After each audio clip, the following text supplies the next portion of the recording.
मानसिक रोगों, इसको ध्यान से सुनिए, मानसिक रोगों की शीघ्र पहचान पर परामर्श, उपचार, पुनर्वास एवं रेफरल सेवाएं उपलब्ध कराने के लिए जिला मुख्यालयों पर मेंटल हेल्थ केयर सेल की स्थापना की जाएगी। जिला चिकित्सालयों में साइकियाट्रिक चिकित्सकों के साथ साइकोलॉजिकल काउंसलर्स लगाए जाएंगे। विद्यालयों एवं महाविद्यालयों में stress management and mental health awareness campaign चलाए जाएंगे। उच्च माध्यमिक विद्यालयों में प्रशिक्षित काउंसलर द्वारा प्रतिमाह न्यूनतम एवं stress come mental health counselling and awareness session किया जाना अनिवार्य किया जाएगा। आमजन में रोगों की समय पर पहचान व रोकथाम हेतु जागरूकता बढ़ाने, मातृ शिशु स्वास्थ्य, मानसिक स्वास्थ्य, non communicable and lifestyle diseases की जांच, परामर्श सेवाएं निःशुल्क उपलब्ध कराए जाने एवं वंचित पात्र परिवारों को मुख्यमंत्री आयुष्मान आरोग्य योजना का लाभ दिलाने के उद्देश्य से पंचायत स्तर पर आरोग्य शिविरों का आयोजन किया जाएगा।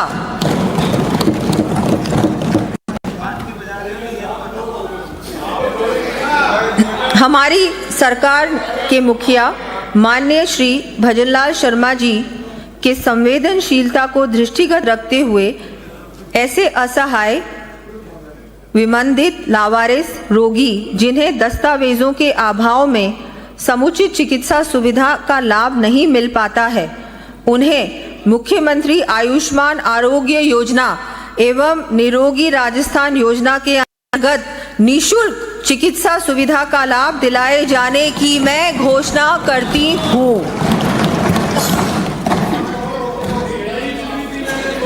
बच्चों को इलाज की बेहतर चिकित्सा सुविधा उपलब्ध कराए जाने के उद्देश्य से जेके लॉन चिकित्सालय जयपुर में 500 बेड क्षमता के आईपीडी टावर की स्थापना 75 करोड़ रुपए की लागत से की जाएगी।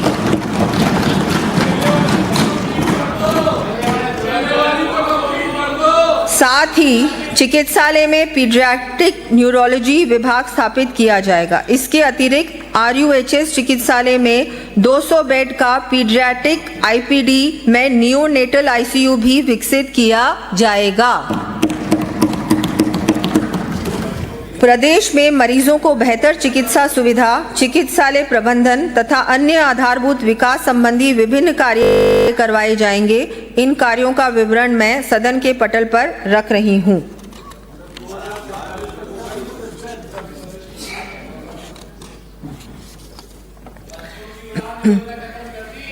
राजमेस के अधीन संचालित चिकित्सा महाविद्यालयों एवं संबद्ध चिकित्सालयों में लगभग 300 करोड़ रुपए की लागत से विभिन्न मेडिकल इक्विपमेंट उपलब्ध करवाए जाएंगे।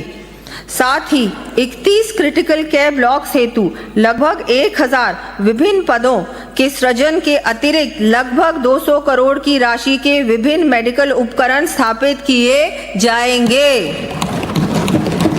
प्रदेश के समस्त चिकित्सा संस्थानों में अग्नि दुर्घटना की रोकथाम तथा मरीजों व चिकित्सा कार्मिकों की सुरक्षा को और अधिक सुदृढ़ करने के लिए आवश्यकता अनुसार fire detection system, extinguisher, sprinkler आदि उपकरण स्थापित किए जाएंगे। आगामी वर्ष प्रथम चरण में फायर सेफ्टी इक्विपमेंट हेतु लगभग 300 करोड़ रुपए की राशि व्यय की जाएगी। मरीजों एवं उनके परिजनों के लिए ठहरने की सुविधा उपलब्ध कराने हेतु जयपुर, अजमेर, बीकानेर, उदयपुर, कोटा व जोधपुर के चिकित्सा महाविद्यालयों के मुख्य चिकित्सालयों में 500 करोड़ रुपए की लागत से अत्याधुनिक विश्राम गृह स्थापित किए जाएंगे।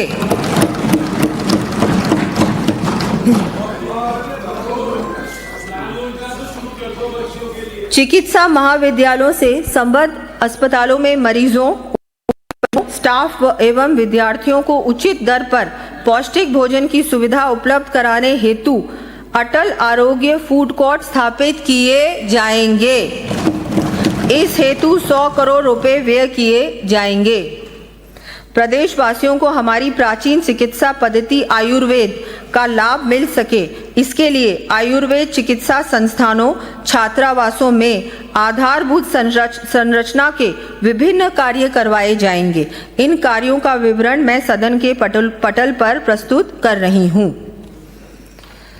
दुर्घटना में जान गंवाने वाले मृतक के पार्थिव शरीर को चिकित्सालय की मॉर्चरी से सम्मान पूर्वक घर तक पहुंचाने हेतु निःशुल्क सुविधा के लिए मोक्ष वाहिनी योजना शुरू की जाएगी।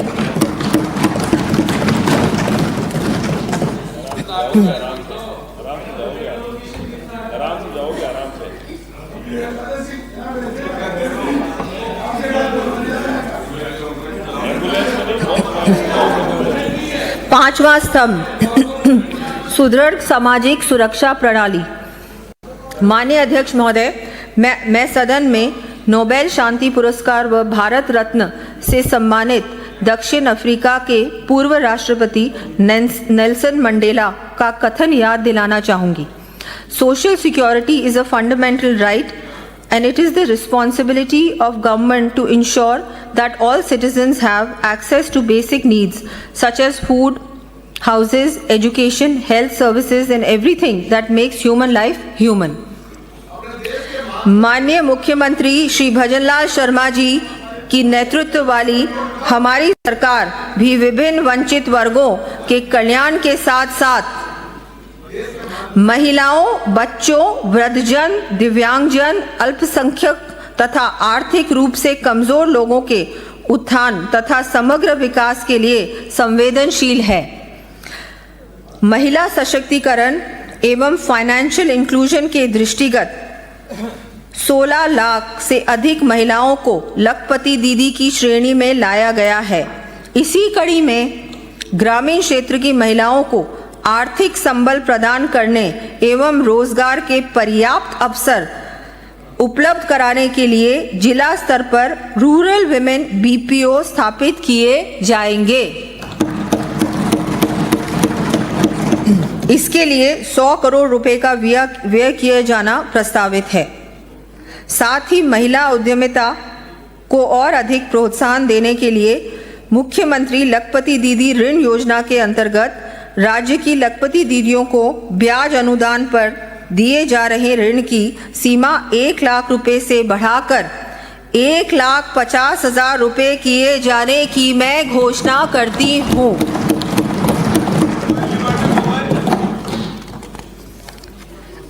राजीविका के अंतर्गत संगठित 100 क्लस्टर लेवल फेडरेशंस के कार्यालय एवं अन्य उपयोग के लिए भवन उपलब्ध करवाए जाएंगे। साथ ही इन कार्यालयों में डिजिटल एवं फाइनेंशियल लिटरेसी के लिए सक्षम सेंटर्स भी संचालित किए जाएंगे। इस हेतु 25 करोड़ रुपए व्यय किया जाना प्रस्तावित है। राजीविका की स्वयं सहायता समूह की लगभग 5,000 महिलाओं को प्रशिक्षित कर बीसी बैंकिंग कॉरेस्पॉन्डेंट सखी बनाया जाएगा। साथ ही 1,000 महिलाओं को प्रशिक्षित कर बैंक सखी के रूप में ग्रामीण बैंक शाखाओं से भी जोड़ा जाएगा।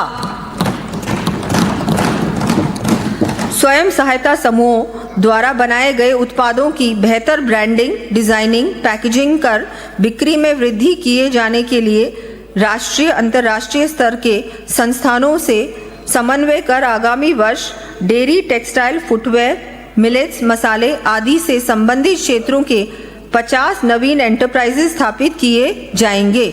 इस हेतु लगभग 20 करोड़ रुपए का व्यय होगा। राजीविका के स्वयं सहायता समूहों से जुड़ी महिलाओं को सफल उद्यमी के रूप में आगे बढ़ाने के लिए आवश्यक कैपिटल की व्यवस्था करने के साथ क्षमता संवर्धन एवं मार्केटिंग आवश्यकता है। इस हेतु समस्त संभागीय मुख्यालयों पर राज सखी स्टोर्स प्रारंभ किए जाएंगे। क्षमता संवर्धन हेतु सभी जिलों में चरणबद्ध रूप से centre for entrepreneurship and capacity building स्थापित किए जाएंगे।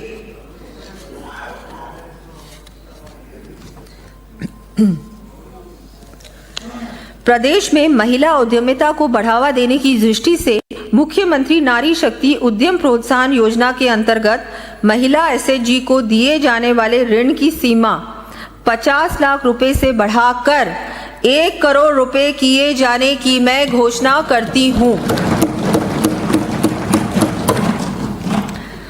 प्रदेश की समस्त ग्राम पंचायतों में आंगनबाड़ी केंद्रों व स्कूलों में मिड डे मील के लिए स्थानीय स्तर पर फल, सब्जी आदि उपलब्ध कराने के साथ साथ महिला एसएचजीज के आजीविका संवर्धन की दृष्टि से 11,000 अमृत पोषण वाटिकाओं का निर्माण किए जाने की मैं घोषणा करती हूं। इस हेतु लगभग 500 करोड़ रुपए का व्यय किया जाएगा। राज्य में 6 वर्ष तक के बच्चों के लिए गुणवत्तापूर्ण अर्ली चाइल्डहुड केयर एवं प्री स्कूल एजुकेशन उपलब्ध कराने के लिए Rajasthan state early childhood care development and education policy बनाई जाएगी। आंगनबाड़ी कार्यकर्ताओं को early childhood care and education course करवाया जाएगा। 1000 आंगनबाड़ी कार्यकर्ताओं को उत्कृष्ट कार्यकर्ता के रूप में सम्मानित कर प्रतिष्ठित संस्थानों के माध्यम से विशिष्ट प्रशिक्षण दिलवाया जाएगा। माननीय अध्यक्ष महोदय, पिछली सरकार द्वारा आंगनबाड़ी केंद्रों की देखभाल एवं रख रखाव को जहां नजरअंदाज किया गया था, वहीं हमारे द्वारा पहल की जाकर 11,924 आंगनबाड़ियों में मरम्मत एवं सुदृढ़ीकरण संबंधी कार्यों हेतु 246 करोड़ रुपए की लागत से मरम्मत कार्य करवाए जा रहे हैं। इसी कड़ी में आगामी वर्ष 7,500 आंगनबाड़ियों को नंद घर के रूप में विकसित किए जाने के लिए 225 करोड़ रुपए का व्यय किया जाएगा। लगभग 3,800 आंगनबाड़ी केंद्रों के मरम्मत एवं सुदृढ़ीकरण के कार्य 80 करोड़ रुपए से अधिक की लागत से करवाए जाएंगे।